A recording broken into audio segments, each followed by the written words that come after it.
هاتان السورتان استعملهما يا أخي كل ليلة مع آية الكرسي، مع الآيتين الأخيرتين في سورة البقرة، مع قل والله أحد، يحصل لك خير كثير، ولا يزال عليك من الله حافظ، ولا يقربك الشيطان حتى تصبح.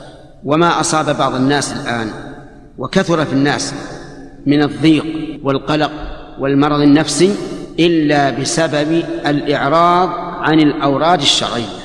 ولو أن الإنسان استعمل الأوراد الشرعية صباحا ومساء لانشرح صدره وزال عنه هذا الوسواس. العين حق، ولو سبق القدر شيء لسبقت العين، والإصابة بها ثابتة.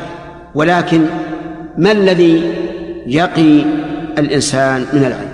الذي يقيه أن يتعوذ بهاتين السورتين، إذا تعوذ بهما بصدق كفاه الله تعالى شر كل عائل، ولكن يكون بصدق، ما هو تجربة حقيقة، يعني يؤمن بأن الله سيعيذه من كل من شر كل حاسد إذا حسد.